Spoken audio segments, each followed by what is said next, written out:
I'm Amber, 23 years old, and I've loved cars since I could distinguish wheels from windows.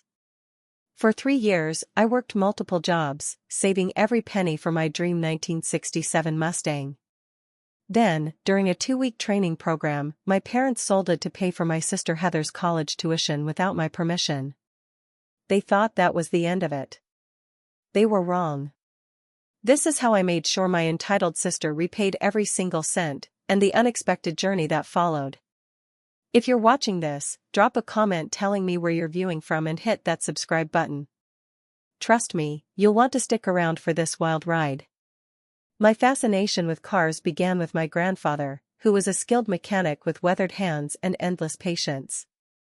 When other little girls were playing with dolls, I was in his garage, learning the difference between a carburetor and a catalytic converter. He'd lift me up to see inside engine compartments, explaining each component with such passion that it was impossible not to fall in love with the mechanical symphony that makes a car run. Cars have personalities, Amber, he'd tell me as his fingers deftly manipulated tools. Treat them with respect, and they'll take you anywhere you want to go. When I was 12, my grandfather passed away after a brief battle with lung cancer. He left me his complete set of tools and decades of knowledge we'd shared, but no car. At his funeral, I promised myself I would one day own a vehicle worthy of his memory and the skills he'd taught me. Our family dynamic wasn't exactly balanced. My parents, Janet and Michael, had always favored my younger sister Heather. It wasn't something they openly admitted, but it was evident in their actions. Where I was expected to be self-sufficient from an early age, Heather received constant support and attention.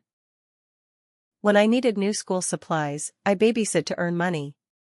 When Heather wanted a new phone, it appeared wrapped with a bow for no special occasion. Heather is more sensitive than you, Mom would explain when I questioned the disparity.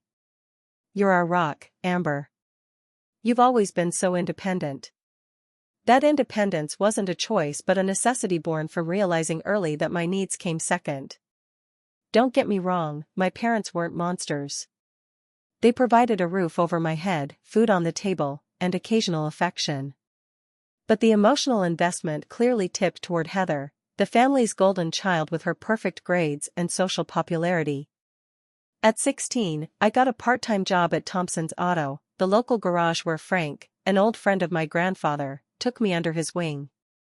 Frank was a gruff man in his 60s with a perpetual 5 o'clock shadow and hands permanently stained with grease. You've got the touch, he told me after watching me diagnose a tricky electrical issue in a Chevy. Just like your grandpa. Not many naturals left these days. Working at Thompson's felt like coming home. The smell of oil, the clang of tools, the satisfaction of fixing something broken, it fed my soul in ways nothing else could. Frank became my mentor, teaching me the trade while telling stories about my grandfather's mechanical exploits. To maximize my savings, I also worked weekend shifts at Daisy's Diner and babysat for several neighborhood families. Every dollar went into my car fund, which I kept in a separate bank account my parents couldn't access. Our family's financial situation wasn't great. Dad lost his job at the manufacturing plant when it closed down, forcing Mom to pick up extra shifts as a nurse at the local hospital. Money became tight, conversations about finances tense. Despite this, Heather continued to receive whatever she wanted, while I doubled down on my self-reliance. You don't understand how expensive college will be, Dad would say when I mentioned the disparity. We need to make sure Heather has opportunities. As if I didn't deserve the same consideration. Through it all, my boyfriend Kyle remained my biggest supporter. We'd met in high school auto shop class, bonding over a mutual love for classic cars. He worked at his uncle's construction company and understood the value of hard work and saving for what you want. You'll get that Mustang, he'd assure me on nights when exhaustion from my multiple jobs made me doubt my path. And when you do, we'll take it on the greatest road trip ever. After 3 years of grueling work and strict saving, I finally had $15,000, enough to start seriously looking for my dream car. I found it at an estate sale 2 towns over, a 1967 Ford Mustang, candy apple red with a black interior. It needed work, the engine sputtered, the upholstery was torn, and rust had begun claiming the wheel wells, but the bones were good. 10,000, the executor said, seeing my interest. 8, I countered, pointing out every flaw I could find. We settled on $9,500, leaving me enough to begin restoration. I drove it home carefully, the engine protesting but the steering still responsive. When I pulled into our driveway, the feeling was indescribable, part pride, part vindication, part pure joy. For the next 6 months, every spare moment went into restoring that Mustang. Frank let me use the garage after hours, guiding me through the more complex repairs. I sourced parts from junkyards and online forums, keeping costs down while staying authentic to the original design. Kyle helped with the heavy lifting and kept me company during late-night restoration sessions. By the time I finished, I had invested another $5,500 and countless hours, but the result was spectacular. The engine purred like a contented cat, the new upholstery gleamed, and the fresh paint job caught the sunlight in ways that made my heart sing. The car wasn't just transportation, it was my achievement, my freedom, and my connection to my grandfather. He'd be proud, Frank told me when we took it for a test drive, the engine's rumble vibrating through the seats. Damn proud. I kept the car in our family garage, covering it carefully when not in use. My parents seemed happy for me, or at least Dad did. Mom remained distant, making occasional comments about wasted money and impractical hobbies. Little did I know that my pride and joy would soon become the center of a family betrayal that would change all our relationships forever. Spring arrived with an unexpected opportunity, a 2-week advanced certification program at a specialized automotive school 3 states away. Frank had nominated me, covering half the cost while I used my recently rebuilt savings for the remainder. This certification will bump you to full mechanic status, he explained. More money, more responsibility. You've earned it. I was ecstatic but concerned about leaving my Mustang unattended. Kyle offered to store it at his parents' larger garage, but Mom insisted it would be fine at our house. Don't be silly, she said. We'll keep an eye on it. It's perfectly safe here. Something in her tone should have alerted me, but I was too excited about the program to notice. I covered the car carefully, left detailed instructions about maintenance with Dad, and drove away in Kyle's Honda, blissfully unaware of what would happen in my absence. During the first week, my daily calls home followed a pattern. Dad would answer, we'd chat briefly about the program, and I'd ask about the Mustang. Car's fine, he'd say, his voice slightly strained. How are your classes going? By the second week, my calls went mostly to voicemail, with Mom occasionally answering to hurriedly assure me everything was fine before finding a reason to hang up. Again, I missed these red flags, too absorbed in the intense training sessions and excited about my future prospects. The program ended on a Friday. I received my certification with honors, and Kyle drove through the night to pick me up, both of us eager to get home so I could take the Mustang out for a celebratory drive. We arrived early Saturday morning. The house was quiet, my parents presumably still asleep. I headed straight for the garage, key in hand, already imagining the feel of the wheel under my fingers. The garage was empty. At first, I thought I was in the wrong place. I stepped back outside, confirmed this was indeed our house, our garage, and went back in. The space where my car should have been gaped like an open wound. My car cover lay folded neatly on a shelf. Tools remained in their places. But my Mustang, my dream, my years of work, was gone. I burst into the house, panic rising in my throat. Mom. Dad. Where's my car? They were in the kitchen, still in their robes, coffee mugs frozen halfway to their lips. The guilty looks on their faces told me everything before a single word was spoken. Amber, sweetheart, Mom began, her voice sickly sweet. We need to talk. Where's my car? I repeated, my voice dropping dangerously low. Dad couldn't meet my eyes. We had to make a difficult decision while you were gone. We sold it, Mom stated flatly, as if announcing she'd donated old clothes to charity. The room spun. Kyle's hand found my shoulder, steadying me. You what? Heather got accepted to Berkeley College, Mom continued, brightening at mentioning my sister. The prestigious one with the amazing communications program. But they needed a deposit and first semester's tuition immediately to hold her spot. We didn't have the money, Dad added. Not after I lost my job. Your mother's salary barely covers our mortgage. So you sold my car? The words ripped from my throat. The car I bought with my money? The car I spent 3 years saving for and 6 months restoring? We got $20,000 for it, Mom said, as if this would somehow make it better. A collector named Warren was very interested.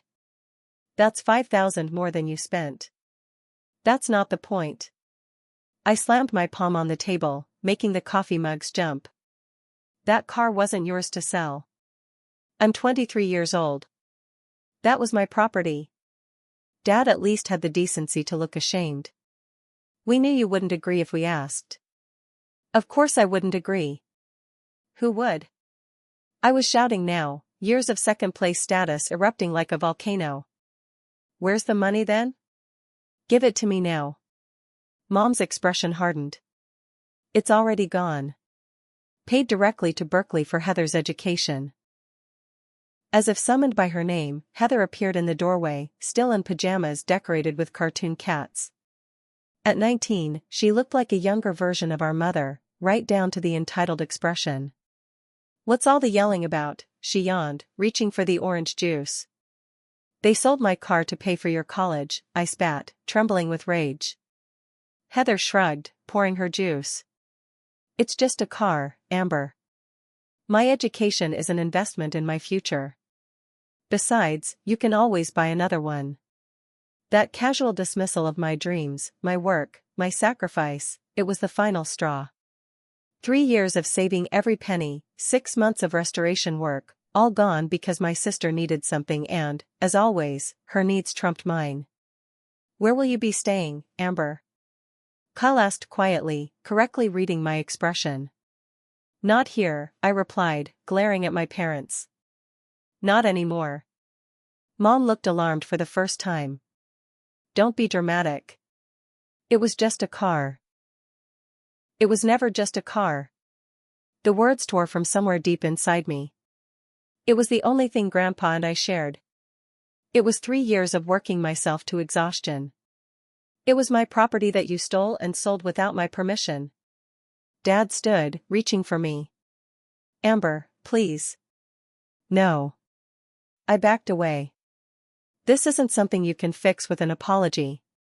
You've made your choice clear. Heather matters. I don't. Message received. I turned to Kyle. I need to pack my things. As I walked upstairs, I heard Heather ask, she's overreacting, right? It's not like anyone died. And in that moment, something did die, any remaining illusion that I was valued equally in this family. Kyle helped me pack my essential belongings in silence, occasionally squeezing my shoulder or offering a tissue as tears of anger and betrayal leaked from my eyes. I moved methodically through my childhood bedroom, separating my life into take now and get later piles. Clothes, personal documents, laptop, and my grandfather's tools were prioritized. Furniture, books, and decorations would wait. You can stay at my place until we figure something out, Kyle offered, zipping up a duffel bag. Mom and Dad won't mind. I nodded gratefully. His parents had always treated me like family, real family, the kind that respects boundaries and personal property. As we carried the last of my bags downstairs, my parents hovered anxiously in the living room. Heather had conveniently disappeared, probably back to bed, unconcerned with the family implosion she'd benefited from. Amber, please don't leave like this, Mom pleaded, her earlier defensiveness replaced with concern now that she was facing consequences. We can talk about this. There's nothing to talk about. My voice was flat, drained of emotion. You sold my property without my consent. You've made it clear where I stand in this family. Dad stepped forward, his face haggard. We'll pay you back, I promise. As soon as I find another job. This isn't about the money, I interrupted. It's about respect. You didn't respect me enough to even ask. You just took something that belonged to me because it was convenient for Heather. As always. That's not fair, Mom protested. Isn't it? I looked her directly in the eyes. Name one time Heather had to sacrifice anything for me. The silence that followed was answer enough. I'll be back for the rest of my things next weekend, I said, turning toward the door. Please make sure you're not home when I come. The finality in my voice must have registered because neither of them followed as Kyle and I loaded my belongings into his truck. As we drove away, I didn't look back at the house where I'd grown up but never truly belonged. Kyle's parents welcomed me with understanding and no intrusive questions. They cleared their spare room and insisted I stay as long as needed. That night, exhausted from emotional turmoil, I slept fitfully, dreaming of driving my Mustang down endless roads that suddenly disappeared, leaving me falling into darkness. Monday morning, I returned to Thompson's Auto, throwing myself into work to avoid dwelling on my loss. Frank took one look at my face and knew something was wrong. During lunch break, I told him everything. His weathered face darkened with each detail. When I finished, he let out a long, low whistle. That's not right, not by a long shot.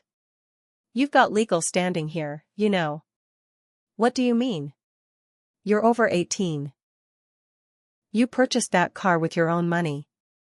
You have the bill of sale and registration in your name.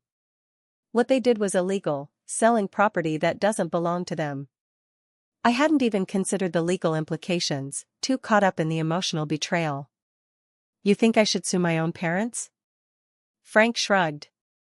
Not saying that exactly. But you should know your options. That afternoon, he introduced me to Jessica, a customer whose BMW we serviced regularly. Jessica happened to be a lawyer specializing in property law. What they did constitutes conversion, she explained after hearing my story.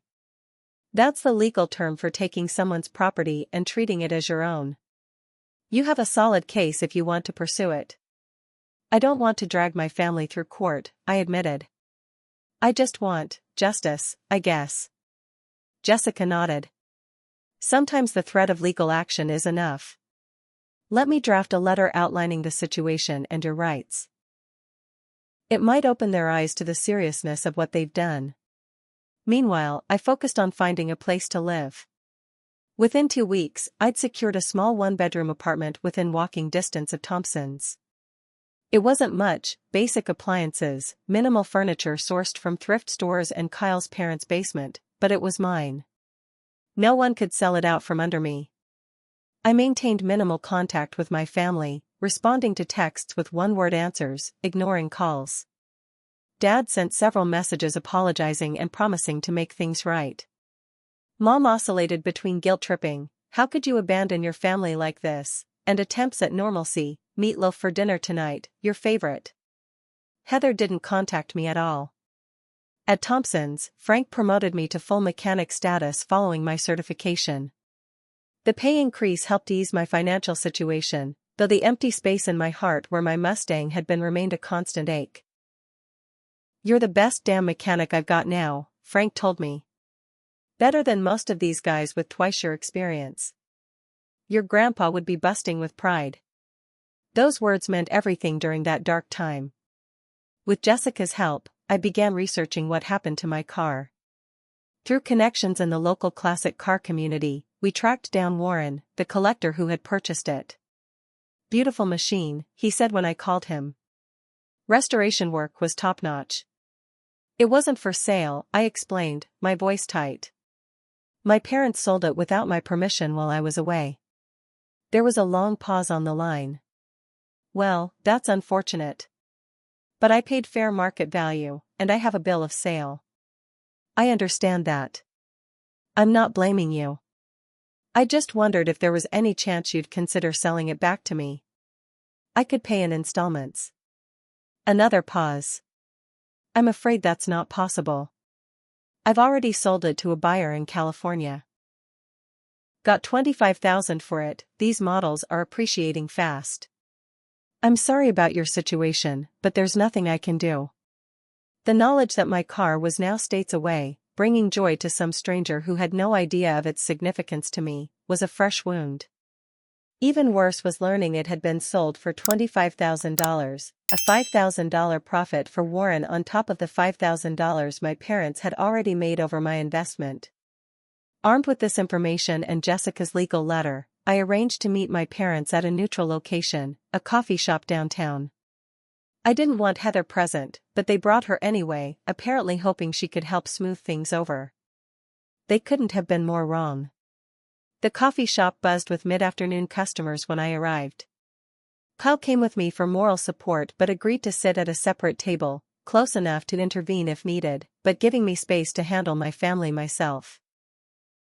I spotted my parents and Heather at a corner booth, my mother anxiously shredding a napkin while my father checked his watch repeatedly. Heather was scrolling through her phone, seemingly bored by the whole situation. I slid into the booth across from them, placing a manila folder on the table. No hugs, no greetings, we were well past those niceties. "Thank you for coming," Dad began, his voice conciliatory. "We've missed you, sweetheart." "I'm not here for a reunion," I replied flatly. "I'm here to resolve the issue of my stolen property." Mom flinched. "We didn't steal." "Legally, that's exactly what you did."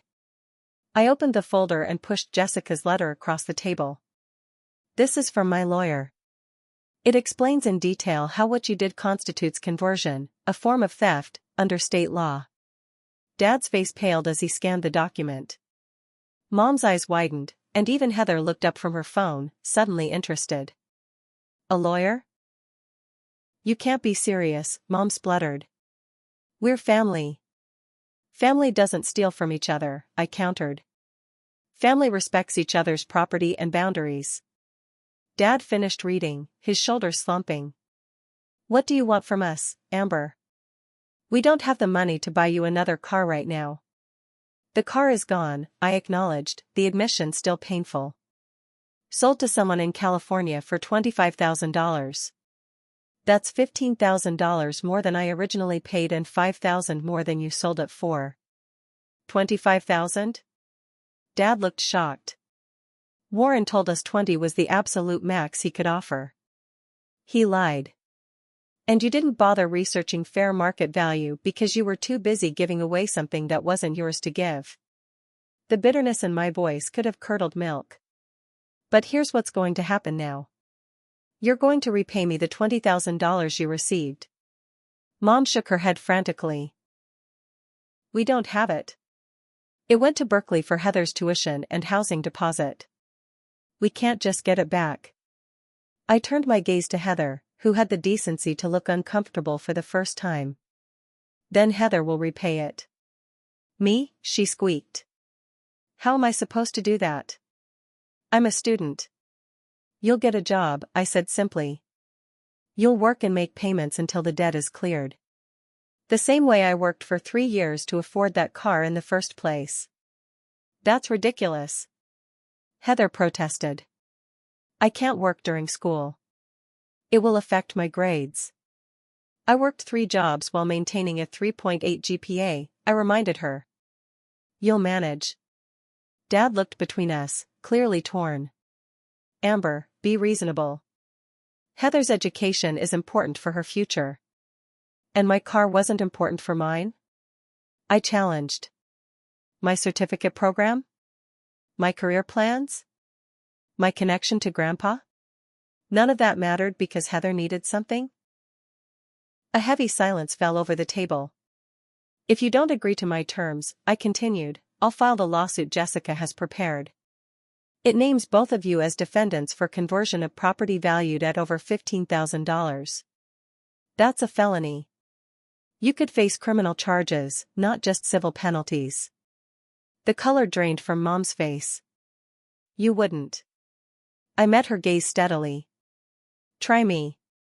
Dad placed a restraining hand on Mom's arm as she began to protest further. "What exactly are you proposing, Amber?" "Heather will get a job, any job, and pay me $500 monthly until the $20,000 is repaid. That's 3 years and 4 months of payments."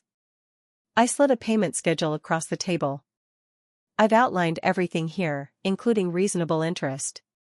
This is insane, Heather muttered, but there was fear beneath her indignation now. No, this is consequence, I corrected. Something you've rarely experienced. Dad studied the payment plan, then looked up with resignation in his eyes. And if we agree to this, you'll drop any potential legal action? Yes. And one more thing, I added. I want a written admission of what you did and an apology. Not for emotional closure, I'm well past that, but as evidence if you fail to comply with the payment schedule. Mom looked ready to argue further, but Dad nodded slowly. That's fair. We'll do it. Dad. Heather protested. You can't be serious. He turned to her with uncharacteristic firmness. We don't have a choice, Heather. What we did was wrong. We took Amber's property without permission. If she wanted to, she could press charges that would affect our credit, our reputation, maybe even my ability to find a new job. She's offering us a way to make amends. But 3 years of payments? Heather wailed. Would you rather pay it all now? I asked coldly. Withdraw from Berkeley, return the tuition, and give me the money you owe? That silenced her. Despite her protests, Heather had no intention of giving up her prestigious college placement. I'll draft the admission and apology letter tonight, Dad said quietly. And we'll help Heather find a job. Mom hadn't spoken for several minutes, her expression a complex mixture of anger, shame, and disbelief. Finally, she found her voice. I never thought you'd turn against your family like this. Over a car. I didn't turn against anyone, I replied evenly. You chose Heather over me, as you've always done. I'm simply ensuring there are consequences this time. I gathered my documents, sliding out of the booth. I expect the first payment by the end of next month. And that letter by the end of this week. As I walked away, I heard Heather's indignant hiss, this is so unfair. Why should I have to work when I need to focus on school? I didn't hear my parents' response, but for once, they couldn't shield her from reality. It was long overdue. Kyle joined me outside, his expression concerned. How did it go? They agreed, I said, surprised by the hollow feeling in my chest. Victory should have felt sweeter. Heather's going to get a job and pay me back. He wrapped an arm around my shoulders. That's good, right? That's what you wanted. It is, I confirmed, leaning into his warmth. But it doesn't bring my car back. It doesn't erase what they did. No, he agreed softly, but maybe it's a step towards something better. A family that finally respects you. I wasn't so sure, but I had achieved what I set out to do. My sister would learn about consequences, and my parents would understand that their favoritism had real repercussions. It wasn't justice, exactly, but it was accountability. As we walked to Kyle's truck, Frank called with unexpected news, a promotion to assistant manager with another significant pay increase. Life was moving forward, even as parts of my past crumbled behind me. I'm proud of you, Kyle said as we drove home. Standing up for yourself couldn't have been easy. It wasn't. But for the first time in my life, I had refused to be the family doormat, and that was worth something. The road ahead looked different than I had imagined, no classic Mustang, no easy family reconciliation, but it was my road to navigate, and I would do it on my own terms. The first month after our coffee shop confrontation passed without a payment from Heather.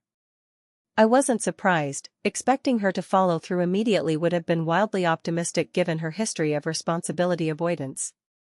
When I texted Dad about the missed deadline, he responded with excuses about how Heather was still looking for a job that fits her schedule. All jobs require schedules, I replied. The point is to adjust your life to accommodate work, not the other way around. 2 days later, a check for $500 arrived in my mailbox, clearly from my parents, not my sister. I called them immediately. The agreement was that Heather would pay, I reminded Dad when he answered. Not you. She will, he assured me. She just started a job at the campus bookstore. This first payment is from us to keep things on track while she gets established. I wanted to argue but decided this battle wasn't worth fighting. As long as the payments continued and eventually came from Heather's earnings, the main objective would be achieved. I deposited the check and focused on my advancing career at Thompson's Auto. 3 months later, disturbing news came through the family grapevine. Heather had dropped out of Berkeley after completing just 1 semester. The prestigious education my car had been sacrificed for had apparently lost its appeal once actual work was required. What happened? I asked Kyle's mother, who had heard from her friend who played bridge with my mom. Your mother didn't give details, Mrs. Martinez reported. Just said Heather decided Berkeley wasn't the right fit and she's moving back home to reassess her options. The waste of it all hit me like a physical blow. My dream car sold to fund an education that Heather abandoned after just 4 months. Roughly $20,000 down the drain, with nothing to show for it. When I called my father to confirm this information, his heavy sigh told me everything before he spoke a word. She struggled with the workload, he explained, sounding exhausted. And she didn't connect with the other students. The job at the bookstore conflicted with study groups. It was just too much pressure. So that's it? $20,000 wasted? It's not wasted, he countered weakly. The credits will transfer whenever she decides on a new direction. If she decides on a new direction, I corrected. And what about her job? What about the payments she owes me? Dad hesitated. She's quit the bookstore. But she'll find something here in town. Your mother is helping her look. Of course she was. Heaven forbid Heather navigate job hunting on her own. Over the next 3 months, Heather cycled through a series of short-lived employment attempts. First came a retail position at the mall, which lasted exactly 2 weeks before she quit because the manager was mean. Then a hostess job at a local restaurant, terminated after she repeatedly showed up late. An office temping gig followed, ending when she couldn't master the filing system. Each failure came with elaborate excuses and zero personal accountability. Throughout this period, the payments to me continued, clearly still coming from my parents' dwindling savings rather than Heather's non-existent earnings. The written admission and apology they'd signed began to feel like my only real victory. 6 months after our agreement, I ran into my mother at the grocery store, our first face-to-face encounter since the coffee shop. She looked older, tired lines etched around her mouth that hadn't been there before. For a moment, sympathy flared within me. Then I remembered the garage, empty where my Mustang should have been, and steeled myself. "How are you, Amber?" she asked, her voice cautious. "Fine. Busy. Work is good." I kept my answers clipped, focusing on selecting apples rather than meeting her eyes. "Your father found a new job," she offered. "At an accounting firm downtown. Less money than the plant, but it's something." I nodded, unsure how to respond.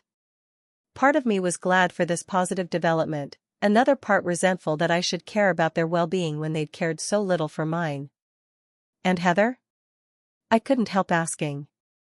Mom's expression clouded. "Struggling, to be honest. Nothing seems to stick. She's having a hard time adjusting to the reality of working life." "Most people do at first," I pointed out. "You push through it. Not everyone has your resilience, Amber." There was something like regret in her voice. "We may have contributed to that difference between you and your sister." It was the closest thing to an acknowledgement of their favoritism I'd ever heard from her. Unsure how to process this admission, I mumbled something about being late for an appointment and hurried to the checkout. Thanksgiving arrived, bringing the inevitable question of family gatherings. Kyle's parents invited me to join their celebration, a welcome escape from having to decide whether to attend my own family's dinner. Then, 3 days before the holiday, Dad called. "We'd really like you to come, Amber," he said, an unmistakable plea in his voice. It would mean a lot to all of us. All of us including Heather? I couldn't keep the skepticism from my tone.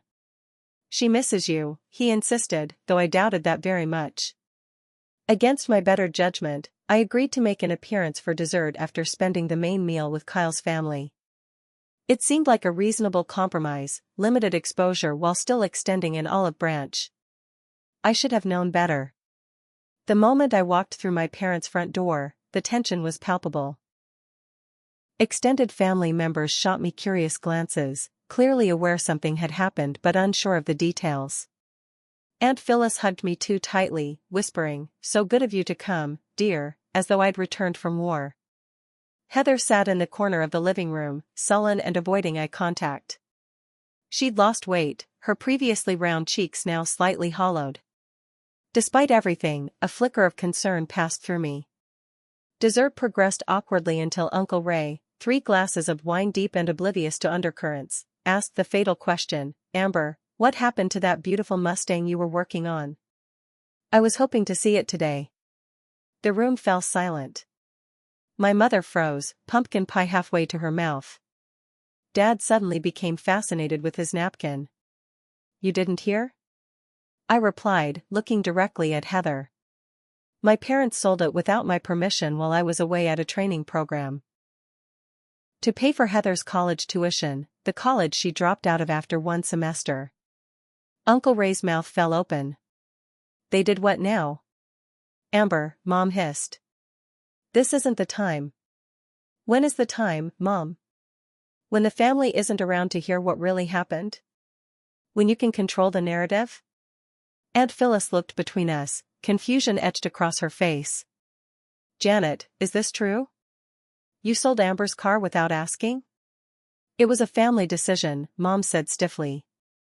"No," I corrected. "It was your and Dad's decision.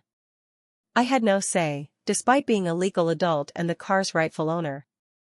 "You always make everything about you." Heather suddenly burst out, throwing her napkin down. "So what if they sold your stupid car? At least you didn't have the pressure of everyone expecting you to be perfect all the time."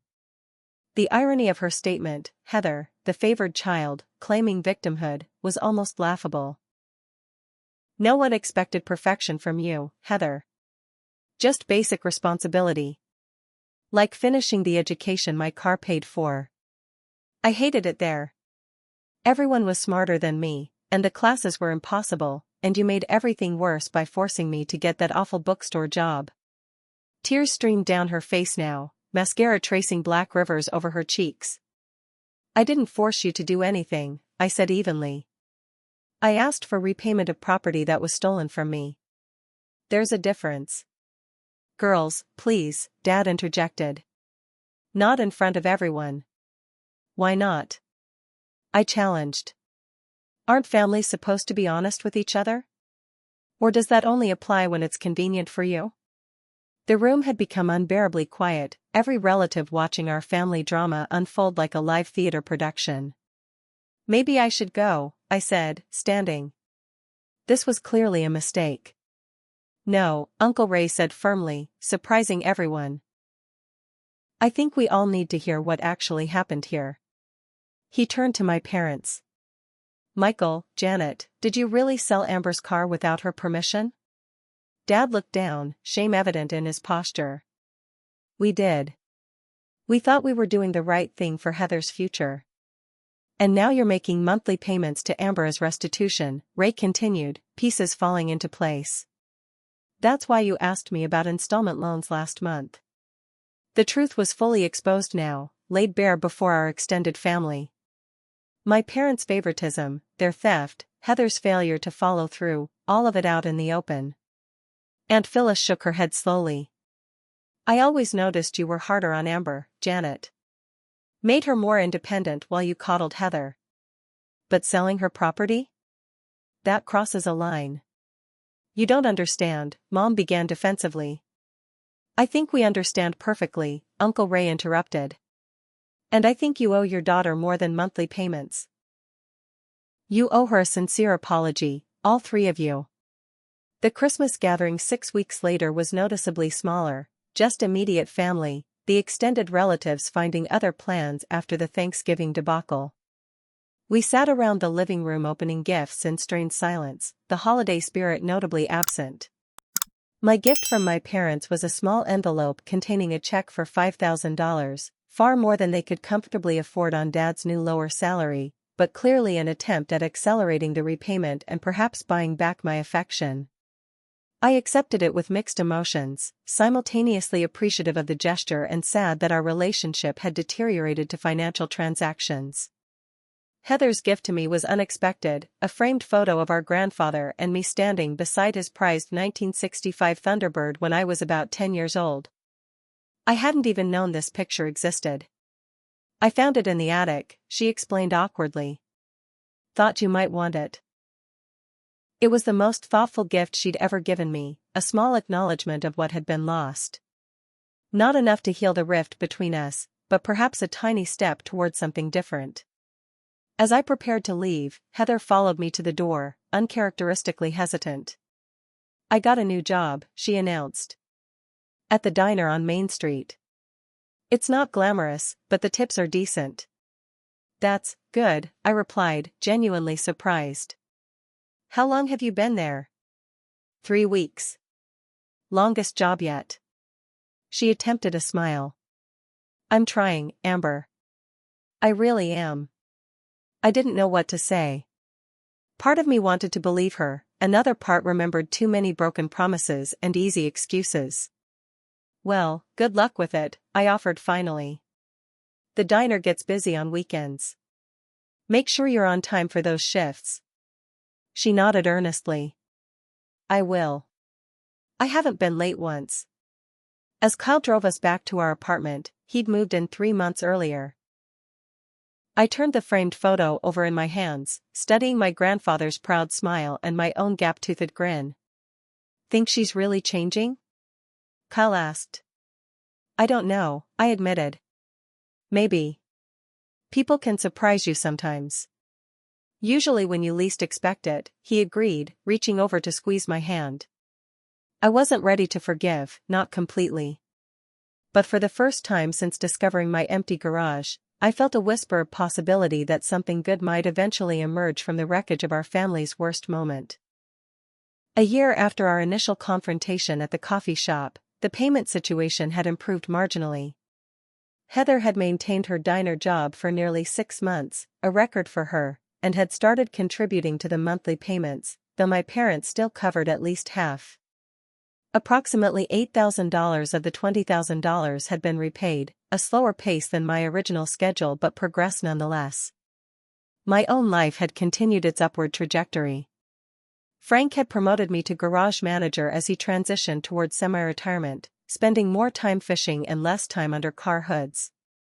The position came with another raise and more responsibility, hiring decisions, customer relations, and final sign-off on complex repairs. You're ready, Frank had assured me when I expressed doubts about managing mechanics with decades more experience. They respect you. Not because you're the boss's pet, but because you know your stuff and you work harder than anyone. Kyle and I had settled into comfortable cohabitation in our apartment, occasionally discussing future plans, marriage, a house, maybe even children someday. The wound of my stolen Mustang had scarred over, still tender when pressed but no longer the raw, bleeding injury it once was. Then came the knock on our door on a rainy Tuesday evening. Kyle was working late at his uncle's construction company, leaving me alone to face whoever stood in our hallway at 9:30 p.m. Cautiously, I peered through the peephole, surprised to see Heather's distorted face, mascara-streaked and puffy from crying. I hesitated, tempted to pretend I wasn't home. But something in her desperate expression made me open the door. Heather? What's wrong? She stood there in a soaking wet waitress uniform, hair plastered to her skull, shivering slightly. Can I come in? Please? I didn't know where else to go.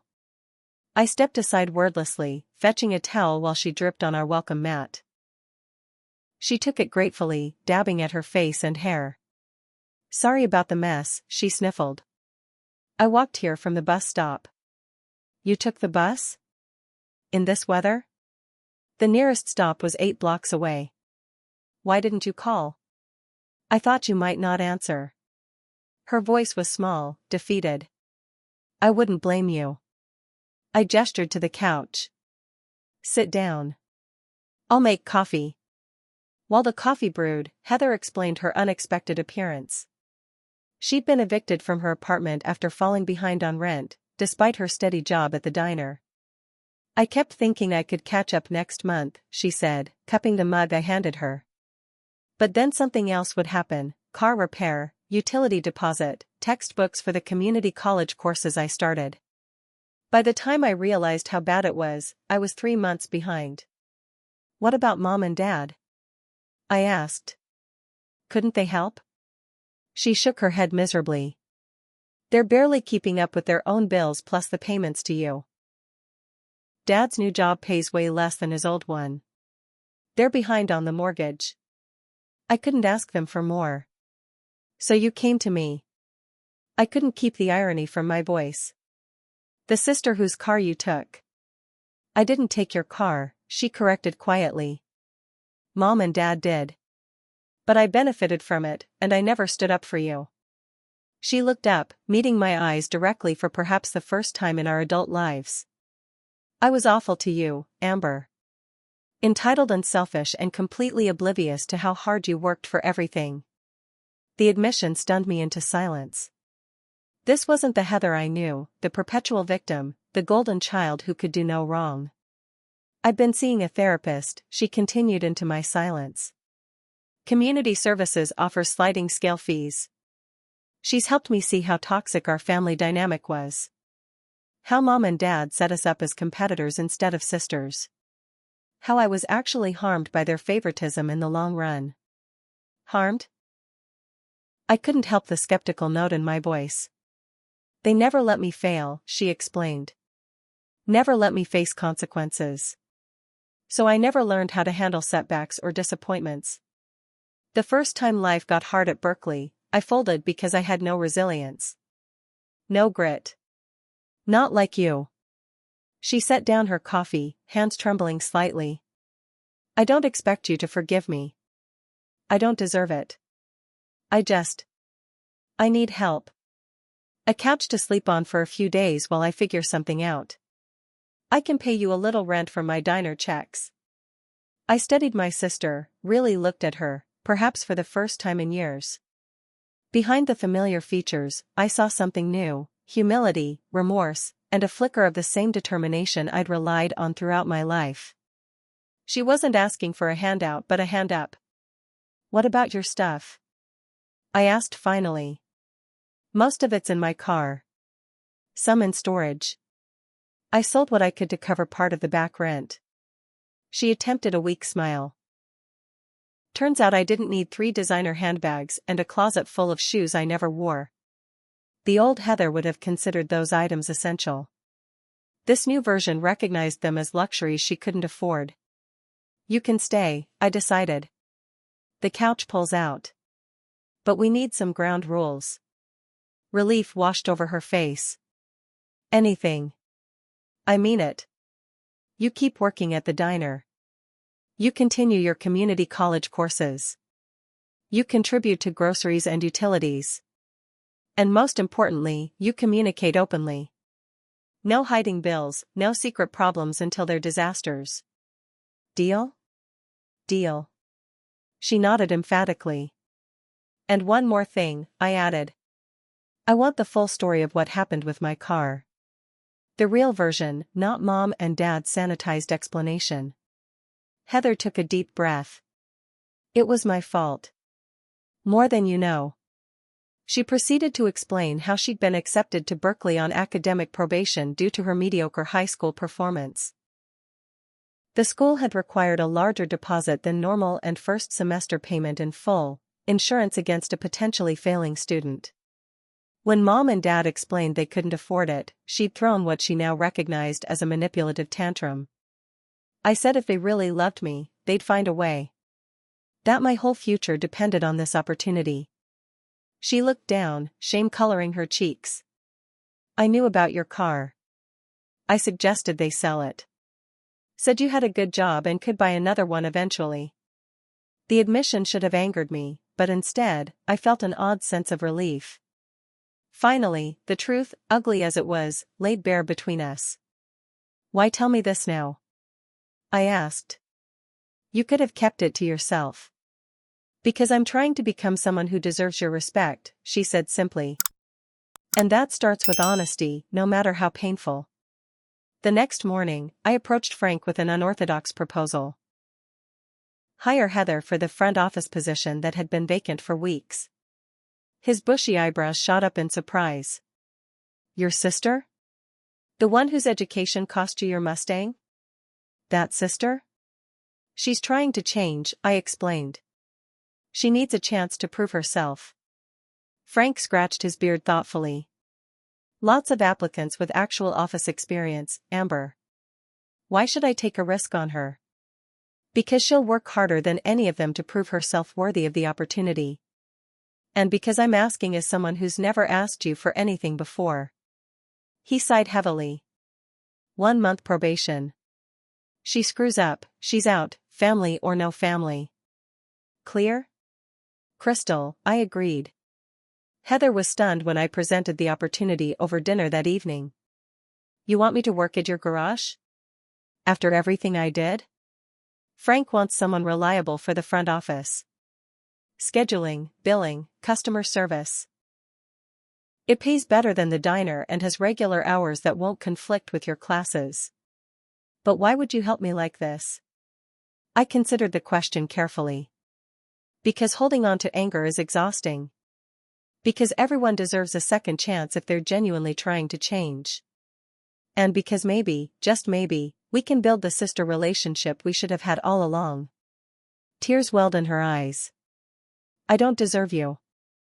No, I agreed with a small smile. But you can work on that. 2 weeks later, my parents came to Thompson's Auto to have their aging Honda serviced. They hadn't known about Heather's new job or her living arrangement with me. We'd jointly decided to keep them in the dark until she was established in her new position. The shock on their faces when they found both daughters working at the same garage was almost comical. Mom's mouth actually hung open as Heather professionally greeted them from behind the front desk, clipboard in hand. Heather? What are you doing here? Dad managed finally. I work here, she replied simply. Office manager trainee. Amber helped me get the job. They looked between us, clearly struggling to process this unexpected development. You two are speaking again? Mom ventured. We're living together, actually, I added, enjoying their stunned expressions. Heather's staying with me and Kyle while she gets back on her feet. Why didn't you tell us? Mom asked, hurt evident in her voice. Heather answered before I could. Because we needed to figure things out ourselves, Mom. Without you and Dad complicating everything.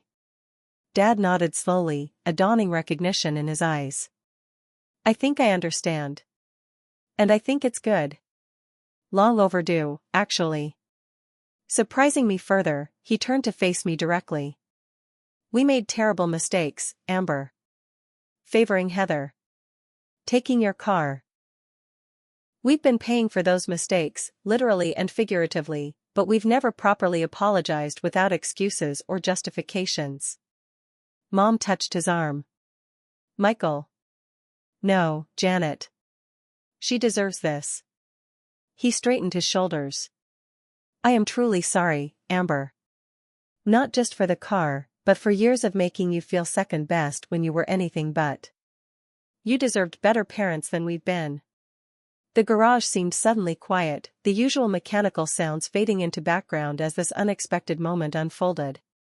My father had never spoken to me with such sincere recognition before. I appreciate that, Dad, I said finally. It means a lot. He glanced at the remaining balance sheet for my car that Heather had prepared. We want to pay the rest. All of it. I found some additional accounting work I can do evenings and weekends. We can clear this debt in 6 months. It's not necessary, I began, but he shook his head firmly. It is necessary. This has always been our responsibility, not Heather's. We took your property, not her. Let us make this right, finally. For the first time since the betrayal, I felt something within me truly begin to heal. Not because of the money, but because of the accountability, my father taking genuine responsibility without deflection or excuse. Okay, I agreed. But I don't want it to strain you financially. We can work out a reasonable timeline.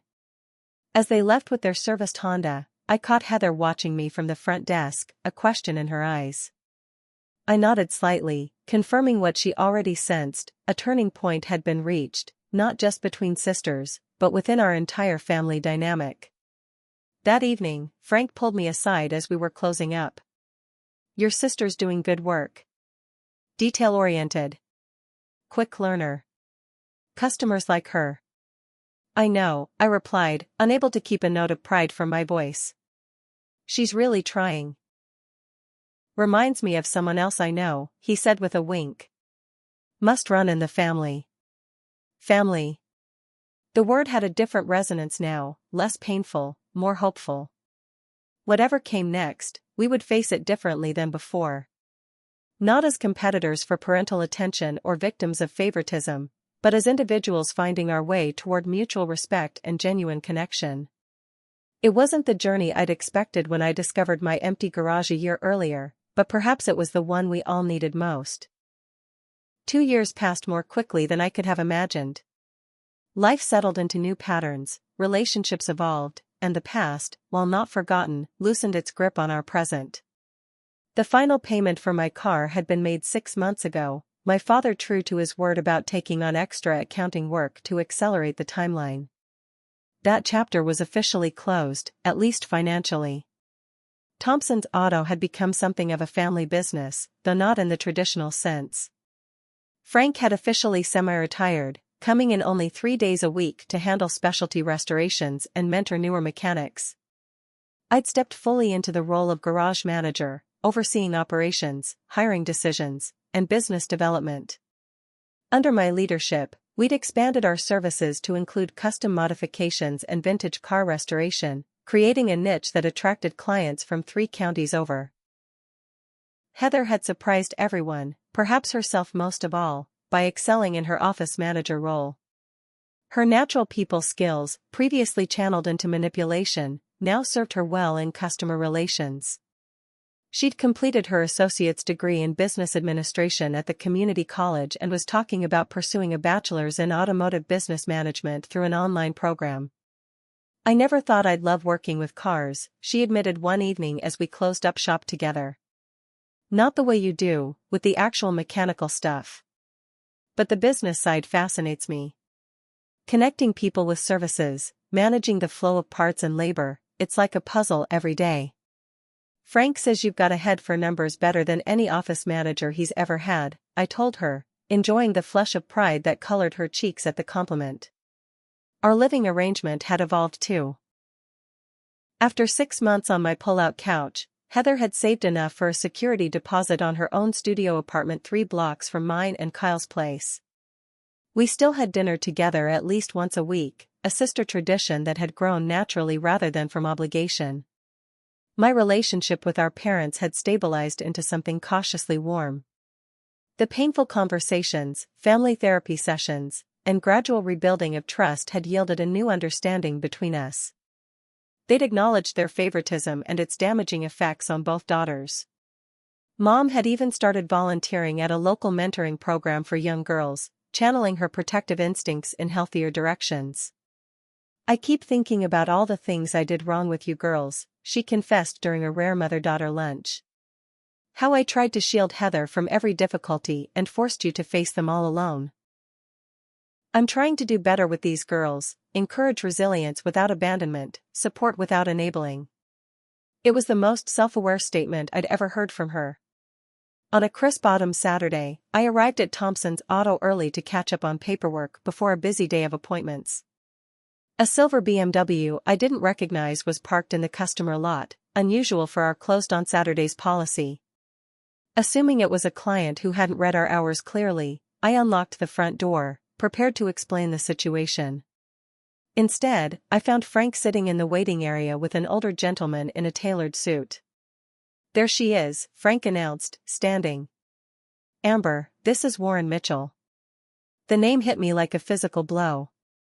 Warren, the collector who had bought my Mustang from my parents 2 years ago. Mr. Mitchell, I managed, extending a hand automatically while my mind raced. What brings you to Thompson's?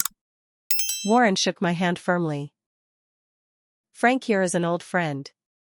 We go back 40 years to when we were both turning wrenches at Delgado's garage across town. I shot Frank a questioning look. He'd never mentioned knowing the man who bought my car. Warren and I reconnected recently at a car show in Pennsville, Frank explained. Got to talking about old times, mutual acquaintances, and certain vehicles that changed hands under unusual circumstances. Warren cleared his throat. Ms. Lawson, Frank told me the full story about your Mustang. How your parents sold it without permission while you were away. I want you to know, had I understood the situation, I would never have purchased it. It's in the past, I said, though the familiar ache bloomed in my chest at the mention of my lost car. The financial aspect has been resolved. But the emotional one hasn't, Warren observed shrewdly. Which brings me to my purpose today. I've managed to track down your Mustang. My heart stuttered. You what? The gentleman in California I sold it to decided to sell his collection after some health issues. I keep tabs on special vehicles I've owned. When I saw it listed, I immediately thought of what Frank had told me. It's for sale? My voice sounded distant to my own ears. Warren nodded. Current asking price is $35,000. The market for vintage Mustangs has appreciated considerably, and your restoration work was exceptional. $35,000. An impossible sum, especially after I'd just put a down payment on a small house with Kyle. I appreciate you telling me, I said, trying to mask my disappointment. It's good to know it's been well maintained, at least. Frank and Warren exchanged glances. Tell her the rest, Frank prompted. Warren smiled. I purchased the car myself. It's being transported here as we speak, due to arrive next Thursday.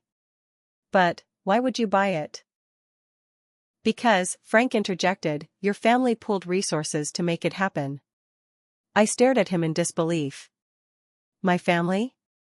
The front door chimed, and I turned to see my parents and Heather entering the garage, all wearing identical nervous expressions. Surprise, Heather said weakly, wringing her hands. Are you mad? Mad? I don't understand what's happening, I admitted, looking between them all. Dad stepped forward. After we made the final repayment, we still didn't feel like the debt was truly settled. Money couldn't replace what that car meant to you. I mentioned it to Frank during an oil change, Mom continued. Asked if he knew any way to track down the specific car. We thought maybe we could at least get you photographs of it. Frank remembered Warren from their younger days, Heather picked up the story. And it turns out Warren is something of a detective when it comes to tracking vehicles through the collector community. When I located the car, Warren added, I called Frank immediately. We discussed options, and your family proposed a solution I found both fair and fitting. Dad pulled a folded check from his pocket. $20,000 from us, the original amount we took from you. $5,000 from Heather, representing her portion of responsibility in the situation. And $10,000 from Warren, Frank concluded, who agreed to contribute the difference between the current market value and what your family could afford, as his way of making amends for his unwitting role in the situation. I'm a believer in cars finding their rightful owners, Warren explained. This one belongs with you. I couldn't speak, overwhelmed by the magnitude of what they'd done. These people, my family who had hurt me so deeply, a stranger who had unknowingly participated in that hurt, and Frank who had supported me through everything, had joined forces to right a wrong I'd given up hope of ever truly resolving. I don't know what to say, I managed finally, tears threatening. You don't need to say anything, Mom replied, her own eyes moist. Just accept it, not as erasing what happened, but as our genuine attempt to heal what we broke. We can never undo selling your car, Dad added. But we can return it to you, along with our promise to respect your boundaries and property from now on. Heather stepped closer, hesitantly taking my hand. And I can promise to never take you for granted again.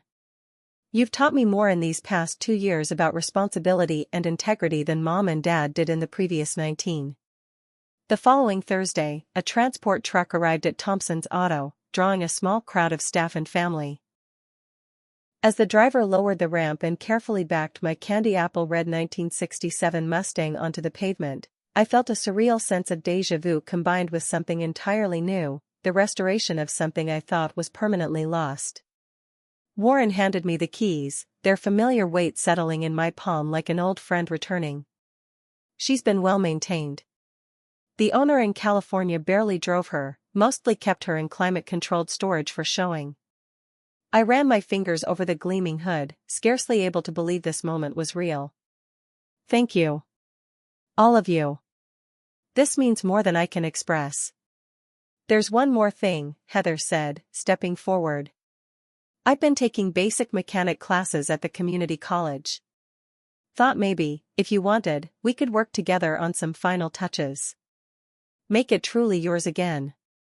The offer touched me deeply, my sister, once so dismissive of my hobby car, now wanting to participate in my passion. I'd like that, I told her, meaning it completely. Over the next month, Heather and I spent weekends working on the Mustang, returning it to the exact specifications I'd originally envisioned. She was a quick study with tools, asking thoughtful questions and following instructions carefully. Our conversations during these sessions ranged from childhood memories to future dreams, filling in the sisterly connection we'd missed during our competitive upbringing. On a golden Sunday afternoon, with the restoration complete, I suggested a drive Heather hadn't expected. Grandpa's grave? Really? She asked as I turned onto the cemetery road. He's the reason I love cars, I explained. It feels right to bring this one to him, especially with you along. We parked near his headstone, the Mustang's engine rumbling pleasantly before I cut the ignition. In the quiet that followed, I traced the engraved letters of his name, remembering his patient guidance and unwavering belief in my abilities. I wish I'd known him better, Heather said softly. All I remember is him being Amber's person while Mom and Dad were my people. I was too young to understand what I was missing. He would have loved teaching you too, I assured her. He believed anyone could learn anything with the right guidance and enough determination. We sat in comfortable silence, the autumn leaves drifting around us, the car gleaming in the late afternoon sun. I used to be so jealous of you, Heather confessed suddenly. You always seemed so capable, so sure of yourself. While I felt like I was constantly performing, terrified of disappointing Mom and Dad.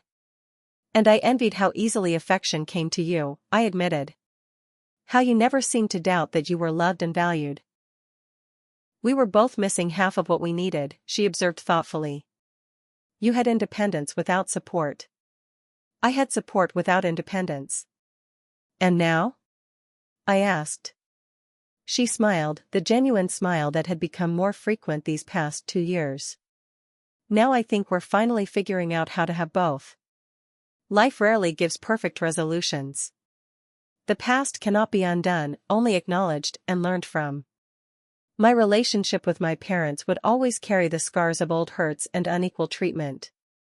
But as Heather and I drove home in the car that had once divided us and now united us, I understood that some losses, when addressed with genuine remorse and concrete action, can transform into unexpected gains. The material possession, my beloved Mustang, had been returned to me. But the true value lay in what had been built during its absence. My sister's growth into responsibility, my parents' recognition of their harmful patterns, my own journey from righteous anger to cautious forgiveness. We had all been changed by this experience, hopefully for the better. As we pulled into the garage that evening, while waiting on the porch of our new small house, I turned to Heather with a thought that seemed important to share. You know, 2 years ago, I thought making you repay every cent was about justice, making sure actions had consequences.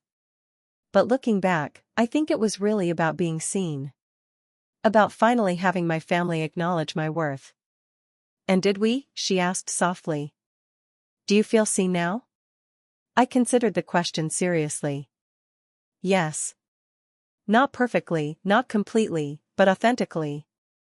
And that's a good place to start. Have you ever had to stand up for yourself against your own family? Or experienced a betrayal that eventually led to unexpected growth? I'd love to hear your stories in the comments below. Sometimes the hardest boundaries to set are with those closest to us, but as I learned, they can be the most important ones for creating healthier relationships. If this story resonated with you, please hit that like button and subscribe to hear more stories about family dynamics and personal growth. Thank you for coming along on this journey with me, both the painful parts and the healing ones. Remember, it's never too late to rebuild what seems irreparably broken.